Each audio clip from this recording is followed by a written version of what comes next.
Try and make sure that we get everyone out of here by 8 o'clock. So welcome. If you are here to find out more about who might be running your student government in a few weeks, then cool, that's awesome. You're in the right place. If you're here because you're in my class and you need extra credit, then awesome. Just make sure you do a write-up and let us know what you thought of what it is that you see tonight, and I'll open a submission box for you by Friday when you are submitting your next homework assignment. And if you're here because you're my wife, thank you. So I just want to give a little introduction as to who we are. We are the University of Arizona Discourse Series. Do we still have the music playing? Yes.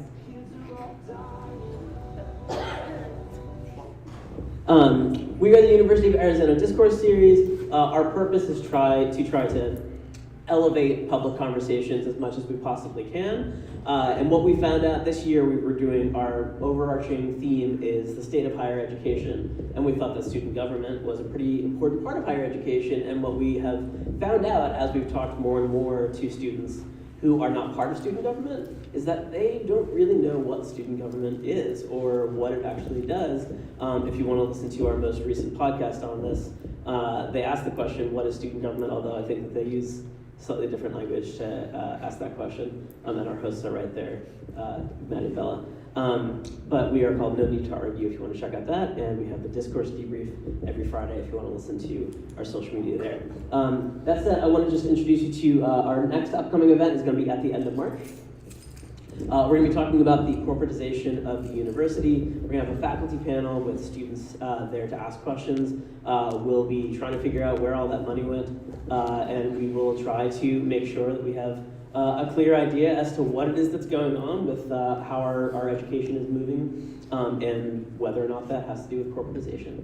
And finally, again, if you want to follow us on any of our socials, you'll be able to see all of our future upcoming events, including the Regents Cup, which is the state tournament that we have every single year. This year it's hosted at NOU. Hopefully we will beat ASU, because boo to ASU. That said, I want to go ahead and get started again. We want to make sure that we are done by 8 o'clock this evening. And in order to do that, what we're going to do is we're going to have each candidate come up individually and have a brief discussion with me, talk a little bit about who they are, introduce themselves to you. We'll find out why it is that they are running for the position that they're running for, what they plan on doing with that position. And if anybody has a question, we probably have time for like one audience question per person. So have one ready. And that said, I'm going to call up the candidates one by one in alphabetical order according to their first names, because that's how we have them listed. So let's go ahead and get a round of applause for all of our candidates before we even start. Thank you very much to our candidates. Come on. Our first candidate running for UA Student Body President is Adriana Grijalva. So Adriana, could you tell us a little bit about yourself? So hi, my name is Adriana Grijalva. I'm a junior here at the University of Arizona studying political science with a minor in Spanish. I currently serve as ASUA Student Body President this year. I was born and raised in Tucson. I'm a first-generation Latino student and with a learning disability, which I like to say because I think a lot of people didn't think I was going to make it to college, and so being here and getting the opportunities I have had has been amazing. And like I said, I've played music all my life for the most part, and I really enjoy being here.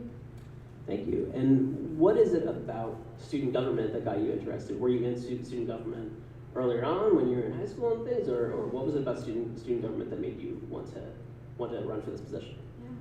So I was not involved in student government in my high school or freshman year. I got involved my sophomore year, and a lot of that was after the shooting of Professor Meixner. I got involved in gun violence work and did a lot of work with Students in Action, Gabby Giffords, and so with that I really saw the advocacy work and was personally affected. I was scared to go to class, and even from the past, in my senior year of high school, I suffered a lot with anxiety and depression from being harassed by my principal, and I almost took my life for it, and that really was life-changing for me.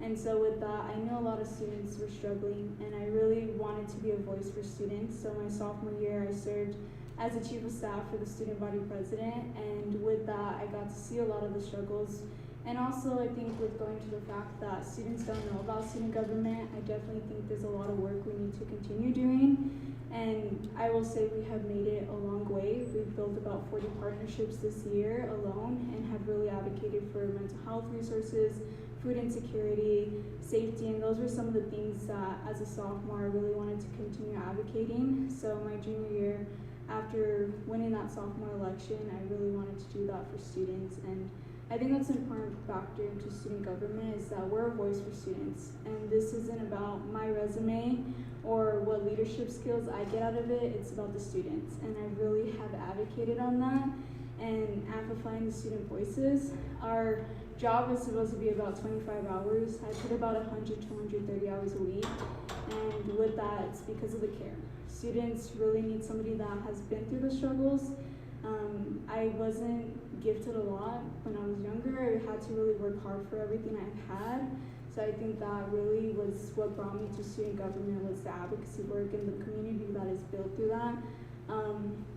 We are the top 18 student government in the country, so I think that really goes to say for our programs and services that we serve for students, for our international student population, for our low-income students, first gen, that really plays a part into the student government that we serve here at ASUA. And myself being involved sophomore year, that really helped me my junior year in advocating because I knew what ASUA looked like, what could be improved, and that's why I'm running for re-election because I think there's still a lot of work to be done. Great. Obviously, you have a deep background in this, so you're probably the right person to ask this question of.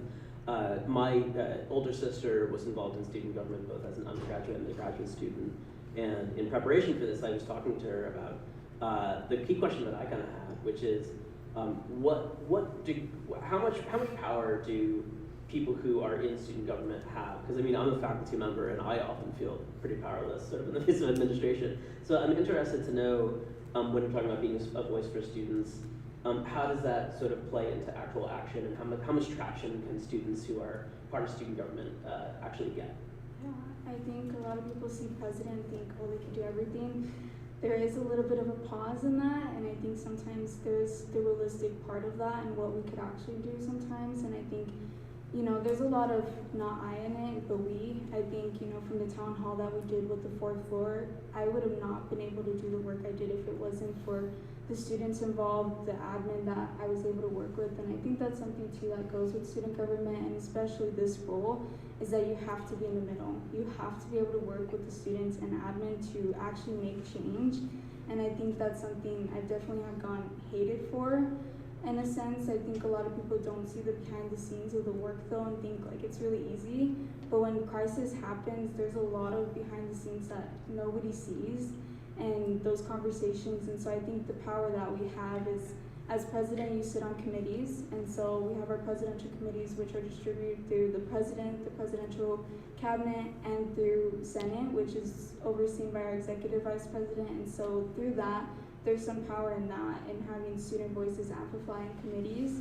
And then there's also the part as president, you're overseeing the entire structure of ASUA, our student government. So with that, the leadership that's spread out through that, but also the programming and the things that we do there. But I think a big part is that the power you have is what you see in the students and the student voice. And I think something we're still missing and working on is including students in those big conversations, but we've made a lot of improvement on that through town halls, through student focus groups, and inviting students to the table. And I think that's a big thing that we have power to this year. And I think without building those relationships and that trust, that would not be there. Like after the shooting happened, if those partnerships that we built with safety were not there, UA alerts or the things that we worked on afterwards, we would have not had direct communication with our VP and chief of UAPD. So I think those are some things to look at when having a say on things. Great, let's introduce some student voices into that conversation. Again, we'll have probably room for time for about one student question per candidate. And again, there are debates later on in the campaign season. Hopefully questions will be more sort of like getting to know the candidates a little more. This is not the space to challenge the candidates, but who has a question for our candidate here? To bring your voice into the conversation. Great. What do you think is like the most difficult part about staying in touch with the student body well enough to know what you should be lobbying for when you're in those town halls or other meetings that you were talking about? Just to repeat it so that the cameras can hear. The question is, what's the most difficult part about staying in touch with the student body as a candidate? Great. Yeah, I think, for students, and especially in these moments of crisis, there's definitely sometimes a little bit of chaos that is seen through that. And I think something that's hard in being in touch, and like I said, I think we still have a lot of work to do to include students in that voice, is how do we do that? I think that's been a big thing because there's so much things going on through campus, a lot of resources, but how are we getting that to students? So we've talked about the student experience. We definitely think there could be improvements there in getting resources out. And I think that's been a huge thing into that. Great. Thank you so much. All right, I think that we are going to move on to our next candidate, but thank you so much again. All right, and second in line, also running for UA student body president, we have, I think I'm pronouncing this right, Andy Pongratz.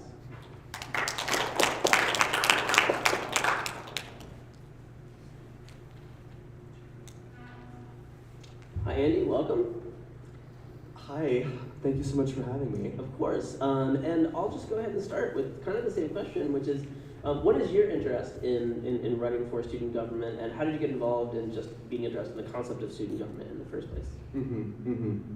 Well, excellent question. Well, hi everyone, my name's Andy Pongratz. I'm also a junior here at the University of Arizona studying philosophy, politics, economics, and law, PPL. Beyond my coursework, I'm also a researcher with the School of Sociology, writing policy for Pima County and the city of Tucson to reduce poverty throughout the region of Southern Arizona.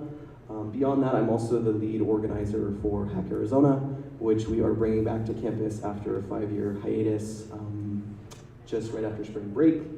What inspired me to be running for student government, this will actually be my third time running, surprisingly enough, which is always exciting. I really enjoy meeting people across campus, having those difficult conversations, whether it's around campus safety, whether it's around engagement and resources, and how we're taking care of our students and how they feel as part of this community. Really, my start in student government was in high school. In my sophomore year of high school, wrote the first ever student council constitution in the type of the high school that I was attending. And that was a really interesting experience, just working with faculty, working with administrators, and kind of introducing this idea of shared governance at the high school level, which is very prevalent at the collegiate level, as we know. I think just to clarify that too, shared governance is this idea where in an institution, we're not competing over power, we're really competing over what roles and responsibilities everyone has within the institution. Faculty are responsible for curriculum, students are responsible for taking classes and being actively engaged in the community. Administrators run campus, they do all the other stuff on the side. So I think that's really pushed me to continue having leadership positions across campus, whether it be Hack Arizona, whether it be my work with the Honors College and Eller College of Management, to really always make sure that we're grounding student voices in decision-making processes, but also really explaining how decisions are made too. Because sometimes decisions can be made at the faculty level, at the administrative level. Sometimes they're made above that too, at the administrative level too. So this being your sort of third rodeo and going and talking to a lot of students during that campaigning process, what is it that you most often hear the biggest concern that you hear from students? And obviously, I would imagine part of that is that you hear different concerns from different groups, but is there a sort of common thread? Do you feel as though there's an overarching concern that a lot of students have, or are we seeing that there's a sort of splintering of different groups across campus? I think it's a really excellent question. Thank you. I think I would have to say, after I spend 10 minutes explaining that we have a student government to a lot of the student groups I go speak with, that's always kind of the first hurdle is like, yes, we have a student government, yes, they do things, yes, they have influence, yes, they have power, whatever we want to define that as. But beyond that, I think a lot of those issues really come down to how are students able to navigate through the university. When I started as a freshman, I'm living in the dorm, I'm taking hard classes, I need to have relationships with my professors and my classmates. a lot of that comes down to just navigating bureaucracy, navigating uncertainty. And I think another big part of that too is costs right now in higher education have skyrocketed in the last few decades, and our students really feel that here at the University of Arizona as well, where half of our student population are Pell Grant eligible students, they're on scholarship. So that's another commonality too. But I would say that we hear different things depending on the student group that we're talking to. And if you want to hear more about the skyrocketing costs of education, come to our event about the corporatization of the university on March 25th. Quick plug. But my last question for you, and then we'll again sort of just take a question from the audience for anybody who has one, is so connect this to students' real lives. If you had to sort of articulate to students who are here how it is that student government actually impacts their day-to-day lived lives on campus and things that they would actually see and feel, can you articulate at least an example of something like that? Yeah, I think it's a really excellent question. I think, as was said previously too, a lot of the work is happening in the background. It's not always kind of up front and center. I think a big part of that though is like a lot of the allocation money that comes into student government that's coming out of students' tuition dollars, that's coming out of our student engagement fee, that goes to the bookstore, and then the bookstore in turn provides 25% allocation to student government, and that goes into club appropriations, and we won't get into the weeds of all that right now. But I would say for students, I mean, that's probably the most tangible thing, is the money that you're paying in your tuition dollars is going to the student government, which is going to fund these programs. It's going to fund Safe Ride, Campus Pantry, all these different things. And I don't think a lot of students realize that, like, Campus Pantry, Campus Closet, they're run by the student government, and that's your money that you're paying for those services. I think that is probably one of the things that I find most impressive about all of you who are running for administrative and executive roles, is that student government can often be a thankless task because we don't necessarily sort of see, we don't necessarily know who's doing it, and we don't even realize that all of the work that you guys are doing. So I'm really glad that we have this forum to announce that. Okay, let's get a question from the audience. Who has a question for our participant, Andy?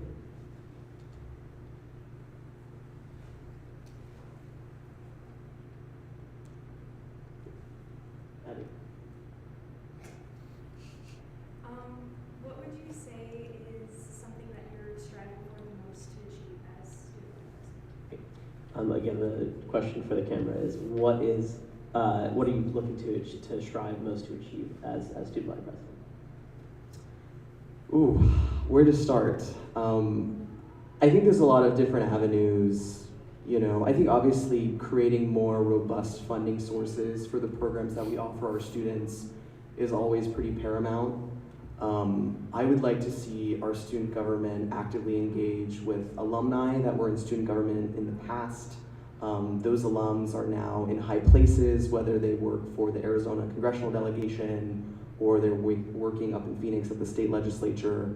I think those kinds of connections, and especially with potential donors too in that regard, is saying, hey, Campus Pantry, like every year we're just barely making it by. We have the campus benefits dinner, and we're raising all this money, but it's just like every year we're just kind of clinging. I want to make sure that we create those really stable funding sources by connecting with alumni, by connecting with potential donors. That way we can have those programs supported, and that way it's not every year where it's like, we're 2 weeks into the semester, club funding has already run out because we don't have any more of it to give. I think there's a lot of avenues that we can be more innovative within student government here at the University of Arizona, and I really want to take ideas from other student governments across the country to really, expand and be more effective in our practices. Great, thank you so much, Andy. All right, we're going to move on to our next candidate. So thank you so much, Andy. Okay, moving on down the list, we are going to now move to our executive vice presidents and our administrative vice presidents. And starting out with our UA executive vice presidential candidate, we have Benjamin Huffman. And Benjamin, as the first candidate who's going to be speaking to this role, my opening question for you is, tell us a little bit about yourself, and then if you could tell us what the UA Executive Vice President even is and what that role is, and you could explain it to us, that would be great. Yeah. First off, thank you everyone for attending. Really appreciate that. That means a lot. It means a lot for not just me as a candidate who's interested in running these positions, but it means a lot to have student support wherever we look. And oftentimes I think that it gets undersold. But my name is Benjamin Huffman. I'm running to be our next ASUA Executive Vice President. The Executive Vice President position is the one responsible for overseeing our ASUA Senate, working with our clubs to try and go through the club allocation process so that way they can get funding to provide all the necessary programs and services that they provide, but also it's supposed to be like the intermediary between our Senate and then administration and the rest of our executive team.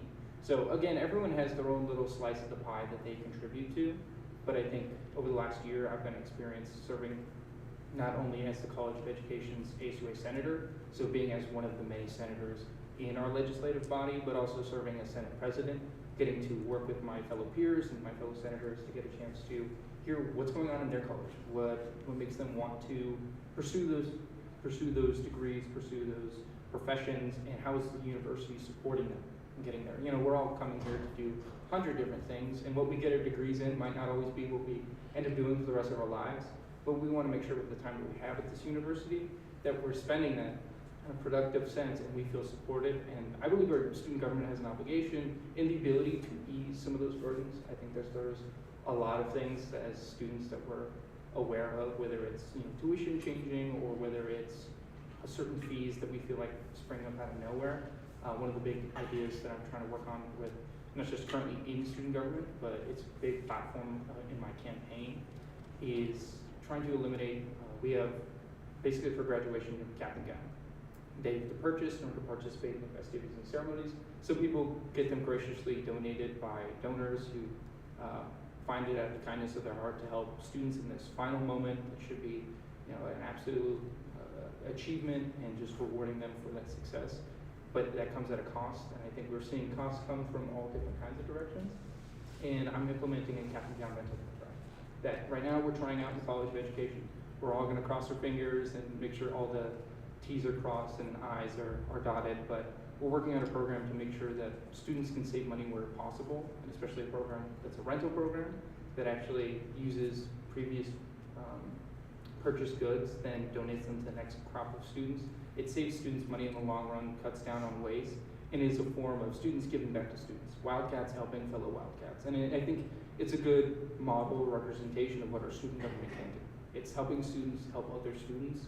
And I don't pursue the position of the Executive Vice President just simply to oversee our Senate. It's an important duty, but we need to be sure that we're electing responsible leaders who care about not just why they're getting involved in these positions and races, but making sure that we're having honest conversations with all members and all peoples that come to this university. Because I'm from Tucson, but I'm just one of the many thousands of voices here on this campus. So we are a destination for people not just in this country, but around the world, that they see this place as somewhere where they can start, whatever their future. So would you say that one of the central facets of the role of the Executive Vice President is largely sort of financial? Is it largely sort of helping to secure funding and helping to make sure that we're sort of easing financial burdens on behalf of students, or are there other aspects outside of the financial aspects? Yeah, to clarify, I'd say most centrally, yes, because they're inherently tied to the Senate funds as well as the budgetary funds that we have for the allocation process for our clubs. There obviously are those financial roots. In regards to a rental program for caps and gowns, that's just something to me personally that I'm passionate about. That's not necessarily interwoven with the position, but in that position, the conversations that I have with whether it's administration within my college or just administration at large, those conversations go a lot smoother when you're talking to people who weren't just elected to represent one slice of the student body, but the student body as a whole. And go. I was just going to say, on the point of the student body as a whole, my last question that I had for you is, we're an enormous campus. We have a lot of students. Yeah. So in terms of the student body as a whole, how do we find out what it is that all of those students across the entire university need? And how do we make sure that we're not sort of, paying too much attention to one group and ignoring another? How do we sort of keep all those balls in the air? Yeah, I'll I'll throw you, this is theoretically how it's supposed to work. You're supposed to pay attention to your elected representatives, say your senators, and they're supposed to hold office hours that you should be able to frequently attend, bring forth any questions, or reiterate any of your concerns to your respective dean of your college. And somewhere along those meetings where your senator meets with your dean, whatever you brought up, whether it's to the senator or to the dean, gets shared with one another. Again, that's all in concept and in theory, and if everything goes well, but we're all students, we're all very busy, our time is very limited. I don't know how many of you have reached out to your dean and said, here's the problem that I have with this university, I don't like this class, I don't like this practice. It's a little impractical, but at the same time, we have an opportunity for this campaign process to, if you see people out in the mall asking for just a few seconds, I know we're all very busy, but I'd implore you to talk with us. We're first and foremost, we are your peers and we are your equals. We're not running for these positions for some sort of, I don't know, prestige. As you mentioned, we're not necessarily the most well-known people on campus by any stretch of the imagination, but we care about this university and we care about this campus. So to make sure that all the voices are heard, I think it's important not only that we stop and have conversations, but we also document and try and do as much what we are doing right here, be as transparent and try and divulge as much information as we can. Things change rapidly, so that's certainly a hindrance to that process, and what is true one week might change the next week, but I think we need to make sure that our elected representatives, whether it's on a weekly, bi-weekly, or monthly basis, maybe just sit down and have a conversation like this, saying, this is what I worked on this week. I had a meeting with so-and-so, and you don't have to go into all the nitty-gritty specifics, but if it's like, I'm working on this specific program to help you in this way, that's something that I just separately as a student would want to know. I think when you're voting, you want to decide not just who you're voting for, but why am I voting for this person, and why is their priorities in line with mine, and if it's not, well then that raises a lot of alarm bells in my head. Yeah, and to be clear, the people on the mall you should talk to are the people from student government. Yeah, not those big crazy sign, religious walk people away from who are those like people. trying to shout at you and tell you that you're going to hell. You definitely should not be talking to them. Okay, great. And let's just get a question for you from our audience. Who's got a question? Yeah, great. I like the importance of connecting with the people on the team. Face to face is huge for me. Do you have any plans to have events where we can come to you with inquiries or your team with inquiries? Something that is better than email, I guess I would say. Great. Sorry, I'm going to repeat the question for the cameras. Question is, are there any plans to have more public events where people can come and speak to the team directly? Yeah. Some of you might have seen in the lead up to our primary elections, we had some tabling events. I know that doesn't work for everyone, and we're trying to explore all the different ways. We have social medias. If you haven't followed either our ASUA, whether it's elections, ASUA Today, or ASUA Senate, we do try and have some sort of outreach efforts where if you don't catch us in that specific time, you can see some of what we're working on. But I would say there are plenty of different ideas, whether it's a town hall, whether it's kind of like a Meet Your Senators event, things like that. There's a lot of things in the works that we have the potential to do, but it only comes through if we elect people who are passionate about their positions and care enough to set aside 2 hours, 3 hours, whatever it is, to hear from students, because nothing works without student input and student support. And I think that's the biggest takeaway of who you vote for is just as important as whether or not you're voting. And for a lot of our students, they're choosing not to vote, and that should matter a lot to us too. Well said. Thank you very much. Thank you, Benjamin.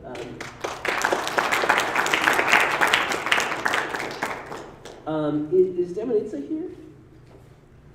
Okay. Then we are moving straight down to our first UA Administrative Vice President rather than Executive Vice President, and that candidate is going to be Joshua. Is it Yayola? Right? Is that right? Did I get it right? Yeah. Okay. Sorry, I had to use words and I forgot. Josh, thank you very much for being here. Again, if you could not only introduce yourself, but because we're now talking about Administrative Vice President rather than Executive Vice President, if you could talk a little bit about what that role is, in addition to what your interest is in it, and a little bit about yourself, that would be great. Okay. Well, hi everyone. It's nice to see you all this late evening. My name is Joshua. I am Kujaila. I'm Nigerian. I was born in Nigeria. When I was 5, I moved to the UK, and when I was 10, I moved to the US. So I've been an international student for most of my life, until actually a year ago. I got my green card. But so I've lived many lives. I like to tell myself. I'm big on human rights. I'm big on perspective. There's so many things that I had as my parents were really traditional African. If you know anything about that, they're very strict with certain things. But being able to look towards people's backgrounds and basically not just limit yourself to what you know, see perspectives is what's utmostly important to me. And then side note, I love running, I do track, so just letting you know a little bit about my personality out there. The administrative vice president role is one that I feel like is very unique on the board because it directly works with the services and programs. So there's a key word that I like that is on the page. It says oversees. It's not managed, it's not in charge of these programs, but basically kind of works as the mediator, that's the good word to use, between all these programs. And the programs and services, in my head, I divide them up into three things. There is health and well-being, and under that I would put SHAC. SHAC is changing from being under ASUA, but SHAC, Forest, Pride Alliance, I would say health and well-being because of the things and the characteristics they have. And then the basic needs center, I say is basic needs, things that people need to be productive, to be active in our community as Wildcats. And then the last bit, the fun part, the entertainment, the Zona Zoo, web, things that keep us connected as a community. And I think the administrative vice president role is important because I see it as like a minister of culture and wellness, being able to articulate the different perspectives and connect them to the services and programs that go along with that. So is it largely, again, because we have such a sort of large student population, and sometimes you can feel a little bit lost in the sea of all the different things to be able to do, is it largely sort of like helping those students feel acclimated in that space, feel a little bit sort of more like they are part of that community? Is that sort of a big part of this role? Oh, most definitely, and I think that's what it was really implemented for. And we were talking earlier before this started how a lot of schools don't have two vice presidents in that sense, or if they do, they have more of a board, like exec type of structure.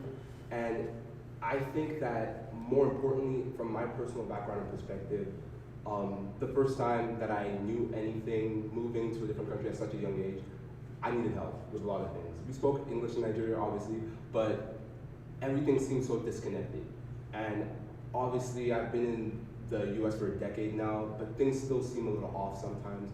And we do focus on the Arizona community and how most people are in state, but there are a lot of international students, there are a lot of people that find it harder to navigate. So the navigation part, the connective piece, the getting to know where you can get certain services is very important to me because I was food insecure for so long, for a very good part of my life, and it was very embarrassing. But I realized that not everyone has the same story, the same timeline, but being able to be a bridge to help someone be successful in life is what's important. The university is supposed to foster education, foster knowledge. And if someone is having these issues that they can't have help or assistance with, then how can they be fully successful? How can they reach their max potential? So that's where it comes from. Yeah, I mean, Bella and I, was it Campus Pantry that you guys were talking about on the podcast? We did mention Campus Pantry. That we were we were kind of surprised to even existed. And that's a service that is really helpful to student government can provide for people who are food insecure and sort of like raise awareness of those things. So I guess that's my final question before we move to the audience, which is all of these really great programs and services and all that kind of stuff that we're providing. Zona Zoo, I think we all know, right? Yeah. But so how do we just make students more aware that this stuff is available to them, let alone sort of just like actually do such a great job providing those services? Yeah, last week I had the privilege of going to one of the directors' meetings with all the programs and services, and this is where it's very tricky, and it's going to take a lot of creativity. Because an example like Campus Pantry, they had the issue of when they advertised that a lot of people thought it was just, oh, I can go grab a snack there, I can go do that. So it's very weird to balance that, to let people know, okay, this is for a supplementary thing for people to get that help. And I think really going out more, which they have been doing, they've been doing a great job. If you guys saw their Instagram, they just raised a lot of money with their banquet, and I was so impressed, it was so nice, it was so good. So really being able to support that. And my big thing for my platform is we have a community, not just the university community. we are in Tucson, and we should tap into that. We have so many organizations that are willing to help us. We obviously know we're in a little bit of a financial crisis. It's taking a toll on certain people, and we don't know what the future has. So we need to make those partnerships for the long term. Great. If you want to know more about the financial crisis, you can come to our discussion about corporatization at the university on March 25th. Does anybody have a question? Yeah, great. So, as you said, the AVP oversees services and everything. What are your thoughts about like the future of preserving cultural centers on campus, and how can we or how would you, in your role, continue to support cultural centers despite everything that's going on federally and in our state? Thank you so Let me much. just repeat the question. The question, just for the cameras, is how do we make sure that we are preserving cultural centers, especially in the wake of everything that's going on federally, especially with public universities like our own? No, I love that, and obviously I wrote a little statement today because of that. I think the most important thing is protecting the principles that these cultural centers and organizations have. Obviously, no matter what happens, there are certain things we cannot do based off, okay, the president told us to do something. We can't overtly do anything illegal, but the difference is words or actions. They're attacking words that mean certain things to our people, and it does hurt, but our community as a whole needs to recognize that culture is what builds community. Differences is what builds a community. If we all like the same things, we would hate each other, let's be honest. If we all had the same background, it'd be boring. It's so good to know that we have such a wide range of different cultural centers, places where people can feel at home, away from home. And that's something that's so dear to me. And the one thing I will say is that as these attacks continue to happen, or I like to call them attacks because that's what they are, we need to band together. And I'm already trying to work on that, meeting with a lot of different cultural centers to have more events. A lot of people are not aware of what cultural centers do and what they provide, the resources that are more specific to a specific background of people. And I think that's what the big thing is, education. We need to let people know what they are and how they benefit our community as a whole, not just those people in general. So I think us banding together, this is not just what will you do, it's what will we do? And that's the big thing. It's a huge problem that we will need to address more specifically as the time comes. Great, thank you so much. We have one more candidate, and then when we're done, did you want to come up and let us know a little bit more about the rest of the ASUA, the election dates and things that we need to? Okay, great. Okay, we have one more candidate, and coming up finally is our second candidate, our final candidate for UA Administrative Vice President, which is Katie Kelleher. Hi, Katie. So if you could tell us a little bit about yourself and how it is that you got interested in student government in general and in this position specifically. Sure. Thank you for having me. Thanks for being here, everybody, and dedicating your time to learn more about leadership here on campus. I'm Katie Kelleher. I'm from Sierra Vista, Arizona, which is about an hour and a half southeast of Tucson. So I grew up pretty close to campus. I have one older sister who's been instrumental in my life, and I got to watch her go through student government in high school and then in college, and it started off kind of as a competition. I grew up in sports and really competitive, and so I watched her get into leadership in high school, and I was like, I'm gonna do that because she did it, I'm gonna do it better. And that only carried me so far until the end of high school when I swore it off. I was like, I'm tired of this, I just wanna have fun now, I'm tired of competing. Until I watched her in college. She went to Baylor and she served as student body president there, and I got to see firsthand the impact she had on others and the impact she had on herself and me, and it really installed a passion for service above self, and that's carried me so far in my college career.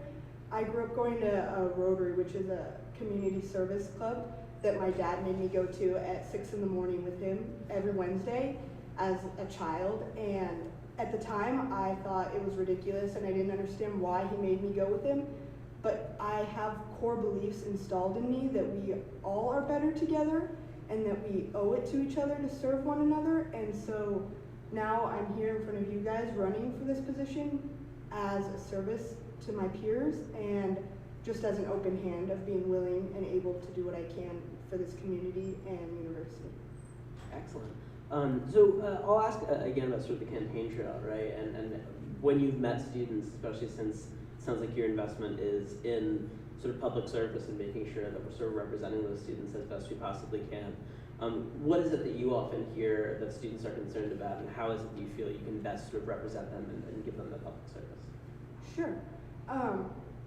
My closest community is Greek life. I live in a sorority house, and I'm surrounded by joyful, happy students that have found their community already and have their friends and found their place on campus.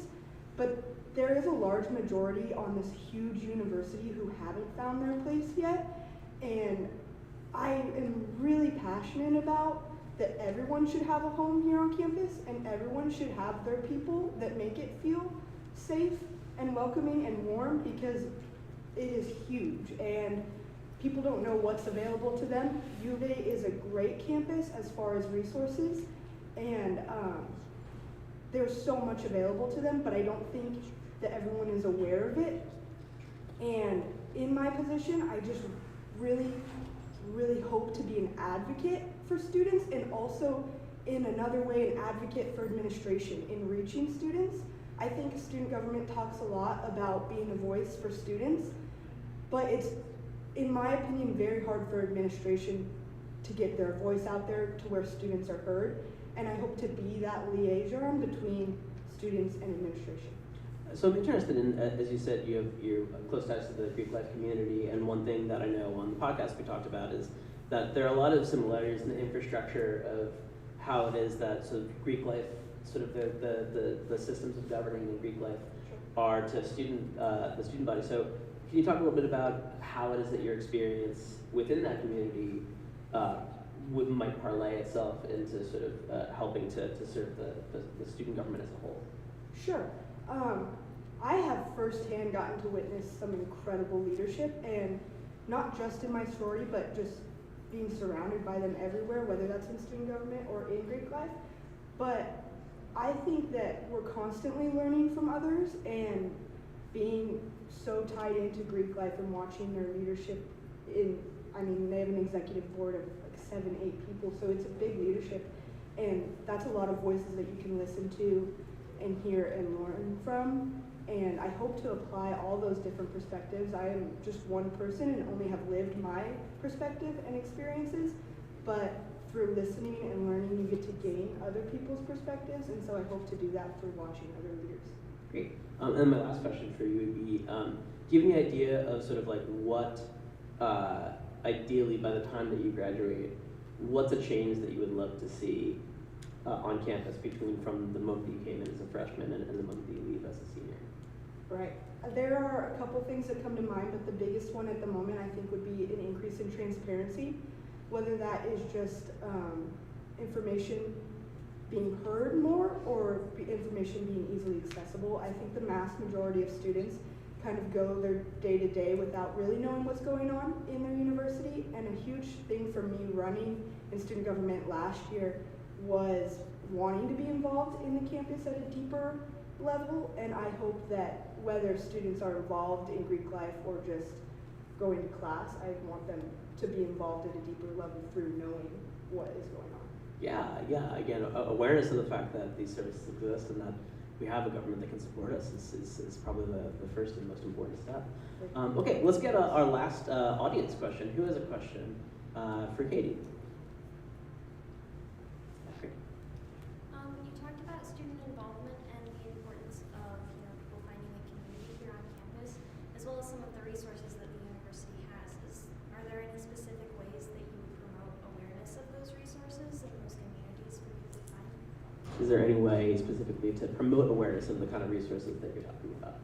Sure. I think a huge tool that we don't always use to its full potential is social media, but beyond that, I think that everyone has a network, and I want to promote through different branches of network versus just having, say, like a student government Instagram page where we promote it you could reach out to other student leaders in Greek life or in the clubs to promote it themselves and reach a more diverse, broader group of people rather than just using one platform. Great. Thank you so much, Kate. Yeah, thanks. Thank you. Before we leave, can we get just a little bit of information about the remaining election events that are going to be happening on the campaign for ASUA, and then I'll do one last plug for our upcoming events. But yeah, go for it. Hi everyone, my name is Ray Lade. I am the elections commissioner this year. So you'll be seeing my face a lot or receiving many emails from me this semester. Our next events will be, sorry guys, I'm sick, so I'm trying to breathe. Our next events will be the debates, which is after spring break, the 16th, 17th, and 18th. We'll have our senator debates first, and then our AVP and EVP debates, and then our president debates.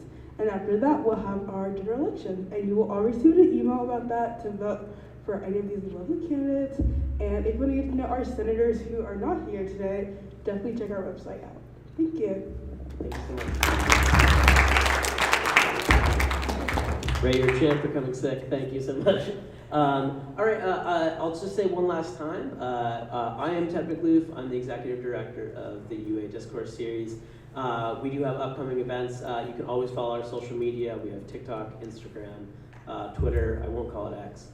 Our YouTube, again, is where we're going to see our weekly Discourse Debrief podcast and our monthly No Need to Argue podcast. You can go ahead and check those out on Spotify as well because we're that cool.